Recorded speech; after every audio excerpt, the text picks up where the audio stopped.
सम्मानित साथियों, नमो बुद्धाय, जय भीम। आज के अम्बेडकर संदेश में आपका हार्दिक स्वागत है। आज के अम्बेडकर संदेश में हम आपको बताने वाले हैं कि बाबा साहब इस बात को कहते हैं कि लोकतंत्र का मतलब शासन तंत्र नहीं बल्कि वास्तव में समाज तंत्र है।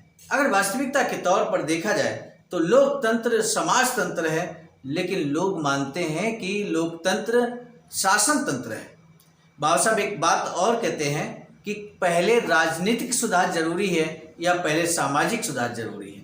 बारीकी से विश्लेषण करेंगे और जानेंगे विस्तार से आज इन्हीं बिंदुओं पर। जब बाबा साहब 101वीं जयंती श्री एम.जी. रानाडे के जन्म दिवस के उपलक्ष्य में हो रहे कार्यक्रम में एक कार्यक्रम में आमंत्रित किए जाते हैं। उस कार्यक्रम में बाबा साहब अपना स्पीच रखते हैं। स्पीच रखने से पहले ही बाबा साहब इस बात को स्वीकार करते हैं कि श्री एम.जी. रानाडे के बारे में कोई बहुत ज़्यादा जानकारी हमें नहीं है, बहुत ज़्यादा उनके साथ हमने संघर्ष नहीं किया है। ऐसे में बहुत ज़्यादा जानकारी ना होने के बावजूद बाबा साहब एक क्रांतिकारी भाषण देते हैं और वो स्पीच ही हम आपके समक्ष इस समय रानाडे, गांधी और जिन्ना इसी विषय के अंतर्गत श्री रानाडे के बारे में विशेष बातचीत कर रहे हैं। तो आज का अम्बेडकर संदेश बेहद खास होने वाला है। आज के अम्बेडकर संदेश को अंत तक जरूर वाच कीजिएगा, ये हमारा आपसे विशेष निवेदन है। अब हम शुरू करेंगे आज के अम्बेडकर संदेश को BBAIC सारनाथ वाराणसी के सौजन्य से। सम्मानित साथियों, आज का अम्बेडकर संदेश बाबा साहब डॉक्टर अम्बेडकर संपूर्ण बांग में खंड 1 से है। पेज नंबर हम आपको बता देते हैं, पेज नंबर 253 से लेकर 254 तक, 255, 256 तक बात करेंगे। तो आइए शुरू करते हैं आज का अम्बेडकर संदेश। बाबा लिखते हैं, तथापि उनके सबसे बड़े विरोधी राजनीतिक वर्ग के बुद्धिजीवी थे। इन राजनीतिक लोगों ने एक नई अवधारणा विकसित की। उस अवधारणा के अनुसार राजनीतिक सुधार को सामाजिक सुधार पर अग्रता प्रदान करना था, यानी कि राजनीतिक सुधार पहले होने चाहिए, सामाजिक सुधार बाद में होने चाहिए। इस अवधारणा पर मंचों पर तर्क प्रस्तुत किए गए और इसका समर्थन बंबई उच्च न्यायालय के न्यायाधीश न्यायमूर्ति तैलंग जैसे प्रसिद्ध लोगों ने किया कि राजनीतिक सुधार पहले हो, सामाजिक सुधार बाद में हो। लेकिन इस संबंध में बाबा साहब की क्या राय है, श्री रानाडे साहब की क्या राय है, ये जानने के लिए आपको आज का अम्बेडकर संदेश अंत तक वॉच करना पड़ेगा।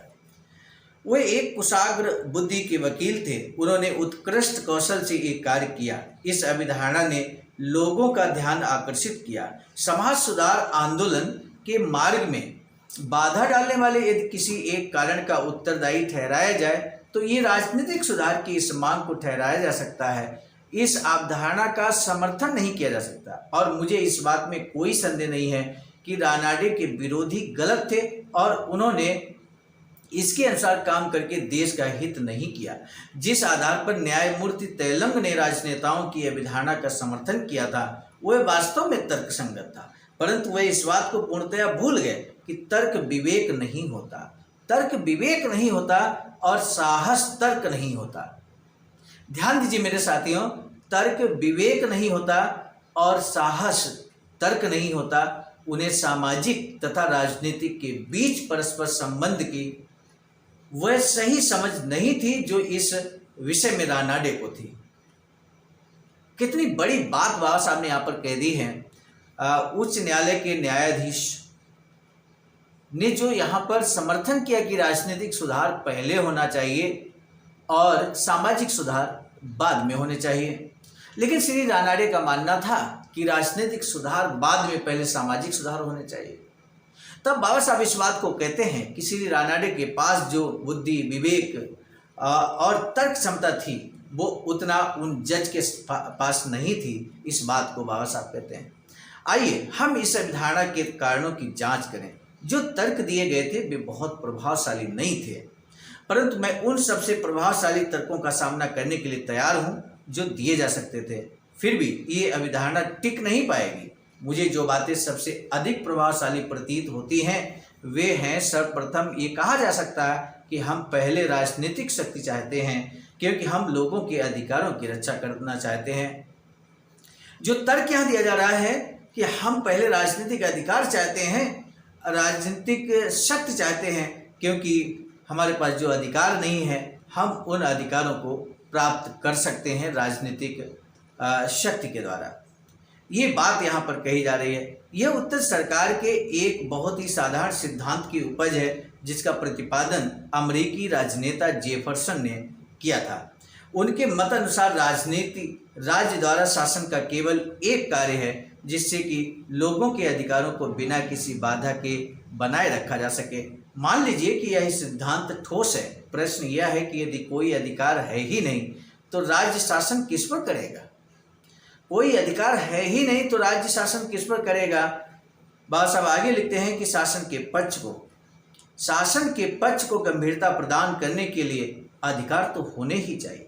प्रत्यक्ष है कि यह अवधारणा की राजनीतिक सुधार सामाजिक सुधार से पहले होना चाहिए, तब तक एक निरर्थक प्रस्ताव रहता है जब तक कि विचार यह हो कि सरकार का काम उन लोगों की रक्षा करना होता है जिनके पास निहित अधिकार होते हैं, और उनको दंड देना होता है जिसके पास कुछ नहीं होता। दूसरा आधार जिस पर इस अवधारणा के समर्थन में जोर दिया जा सकता है वह है कि वे राजनीतिक शक्ति प्राप्त करना चाहते हैं। वे प्रत्येक व्यक्ति को कानून द्वारा कुछ मूल अधिकार देना चाहते हैं, और ये तभी दिए जा सकते हैं जब पहले राजनीतिक शक्ति प्राप्त कर ली जाए। ये बात निसंदेह ऊपर से बहुत ही युक्तिपूर्ण लगती है, परंतु क्या इसमें कोई सार है? बाबा साहब कहते हैं, मूल अधिकारों का विचार अमेरिकी संविधान में तथा क्रांतिकारी फ्रांस द्वारा निर्मित संविधान में उन्हें अधिनियमित करने के समय से सुविदित हो गया है। प्रत्येक व्यक्ति को मूल अधिकार प्रदान करने का विचार निसंदेह बहुत ही प्रशंसनीय है। प्रश्न यह है कि उनको कारगर किस प्रकार बनाया जाए। प्रचलित मत यह है कि जब अधिकारों का विधि में अधिनियमन हो जाता है तो वे सुरक्षित हो जाते हैं, या यह फिर एक अनुचित मान्यता है। अनुभव तो ये सिद्ध करता है कि अधिकारों की रक्षा कानून के द्वारा नहीं बल्कि समाज की सामाजिक तथा नैतिक चेतना द्वारा की जाती है। यदि सामाजिक चेतना ऐसी है कि वह उन अधिकारों को मान्यता देने के लिए तैयार है जिनका अधिनियमन कानून करता है, तो अधिकार सुरक्षित रहेंगे। परंतु यदि मूल अधिकारों का समुदाय द्वारा विरोध किया जाता है तो कोई कानून, कोई संसद, कोई न्यायपालिका वास्तविक अर्थ में उनकी गारंटी नहीं दे सकती। अमेरिका में निग्रो लोगों के लिए, जर्मनी में यहूदियों के लिए, भारत में अछूतों के लिए मूल अधिकारों की क्या उपयोगिता है? वर्क ने कहा है कि भीड़ व बहुसंख्या को दंड देने के लिए कोई तरीका नहीं मिलता। कानून एक एकाकी उदंड अपराधी को दंड दे सकता है, यह उन लोगों के समूचे निकाय के विरुद्ध कभी कार्रवाई नहीं कर सकता जो उसका विरोध करने का निश्चय कर लेते हैं। कोलरिज के शब्दों में सामाजिक चेतना आत्मा का वह शांत एवं सच्चरित्र विधायक है जिसके प्रभाव में से सभी शक्तियां आपस में टकराएंगी। वही समस्त मूल अथवा अमूल अधिकारों की एकमात्र रक्षिका है। राजनीतिक लोगों का तीसरा तर्क स्वशासन के अधिकारों पर आधारित हो सकता है। स्वशासन अच्छे शासन से बेहतर होता है। यह एक सुविदित नारा है जिसे एक नारे से अधिक महत्व नहीं दिया जा सकता, और सभी इस बात से आश्वस्त होना चाहेंगे कि स्वशासन भी एक अच्छा शासन होगा। इसमें संदेह नहीं कि राजनीतिक लोग उत्तम शासन चाहते हैं और उनका उद्देश्य लोकतंत्रात्मक शासन की स्थापना करना है, परंतु उन्होंने कभी भी शांत मन से इस बात पर विचार नहीं किया कि क्या लोकतंत्रात्मक शासन संभव है। उनका दावा अनेक भ्रांतियों पर आधारित है। लोकतंत्रात्मक शासन के लिए लोकतंत्रात्मक समाज का होना बहुत आवश्यक होता है। प्रजातंत्र के औपचारिक ढांचे का कोई महत्व नहीं है, और यदि सामाजिक लोकतंत्र नहीं है तो वह वास्तव में अनुपयुक्त होगा। राजनीतिक लोगों ने कभी भी महसूस नहीं किया कि लोकतंत्र शासन तंत्र नहीं है। राजनीतिक लोगों ने ये कभी महसूस नहीं किया कि लोकतंत्र शासन तंत्र नहीं है, बल्कि ये वास्तव में समाज तंत्र है।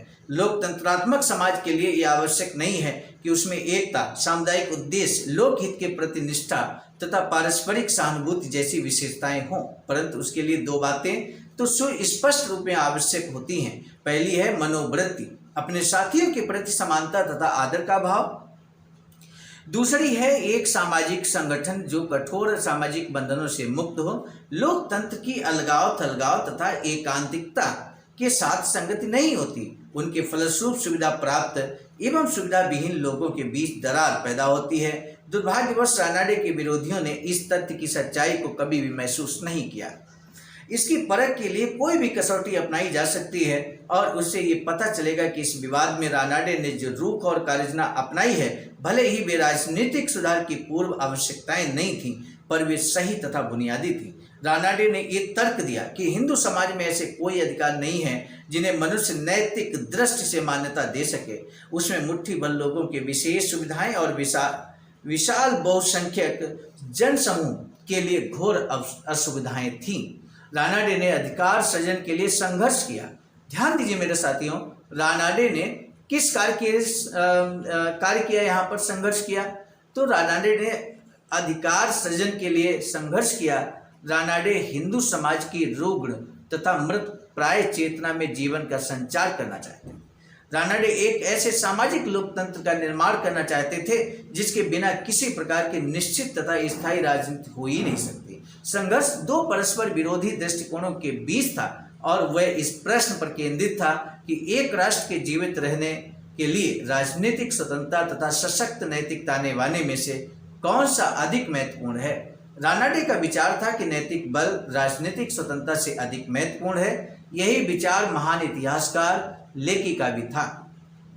वो इतिहास का सावधानी पूर्वक तथा तुलनात्मक अध्ययन करके इस निष्कर्ष पर पहुंचे थे कि एक राष्ट्र की शक्ति तथा समृद्धि की नींव के आधार हैं विशुद्ध घरेलू जीवन, व्यापार में ईमानदारी, नैतिकता तथा लोकहित के उच्च स्तर, सादा जीवन, साहस, सच्चाई तथा निर्णय में तर्क और उदारता का निश्चित पुट, जिसमें चरित्र और बौद्धिक प्रतिभा का समान योगदान हो। यदि आप किसी राष्ट्र के भविष्य के लिए एक बुद्धिमत्तापूर्ण निर्णय करते हैं, तो ध्यान से ये देखिए कि गुणों का उत्कर्ष हो रहा है या अपकर्ष। ध्यान दीजिए कि सार्वजनिक जीवन में किन गुणों का सबसे अधिक महत्व होता है। क्या चरित्र का महत्व बढ़ रहा है या घट रहा है? जो लोग राष्ट्र में सर्वोच्च पद पर आसीन हैं, क्या वे उन लोगों में से हैं जिनका नाम निजी जीवन में पार्टी का लिहाज किए बिना सक्षम पारखी लोग सच्ची श्रद्धा के साथ लेते हैं? क्या वे सच्चे विश्वास वाले, सुसंगत छवि वाले तथा निर्विवाद सत्यनिष्ठा वाले व्यक्ति हैं? केवल इस धारा को देखकर ही आप किसी राष्ट्र की जन्मपत्री तैयार कर सकते हैं। मेरे साथियों, आज का क्रांतिकारी अंबेडकर संदेश हमने आपके समक्ष रखा। आज के अंबेडकर संदेश में आपको बताना है कि रानाडे ने किसके लिए संघर्ष किया था, रानाडे ने किस चीज के लिए संघर्ष किया।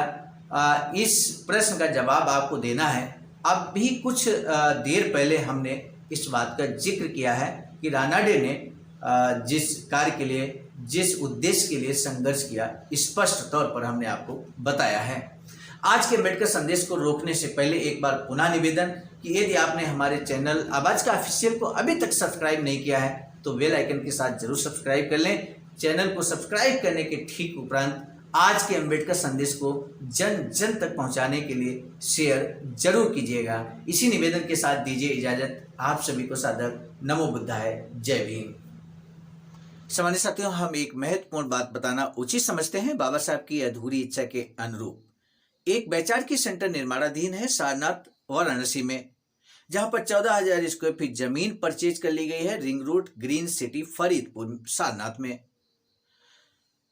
वैचारिकी सेंटर के प्रशासनिक ब्लॉक का निर्माण कार्य कंप्लीट हो चुका है। शानदार बेहतरीन प्रशासनिक ब्लॉक का निर्माण पूर्ण हो चुका है। आगे अब मुख्य भवन को बनाने की बारी हम सबकी है और इस हेतु आप दिए गए अकाउंट नंबर पर अपना अमूल्य योगदान कर सकते हैं। आज का अंबेडकर संदेश हम लेकर उपस्थित हुए थे मिशन नायक बुद्ध मित्र मुसाफिर सर, राष्ट्रीय अध्यक्ष आवाज का, नई दिल्ली की प्रेरणा में। प्रस्तुत करता क्रम में मैं स्वयं सर्वजीत आर्य, राष्ट्रीय मीडिया प्रभारी, IT सेल आवाज का, नई दिल्ली। मिलेंगे नए डॉक्टर अम्बेडकर संदेश में, तब तक दीजिए इजाजत। आप सभी को सादर नमो बुद्धाय, जय। सामान्य साथियों, यदि आप हमारे इस चैनल आवाज का ऑफिशियल, जिस पर नियमित सुबह 5 बजे डॉक्टर अम्बेडकर संदेश आपको मिलता है, आप हमारे इस चैनल को सपोर्ट करना चाहते हैं तो हमारा आपसे निवेदन है कि आप हमारे इस चैनल को सब्सक्राइब कर लें, वीडियो को शेयर, लाइक, कमेंट जरूर करें।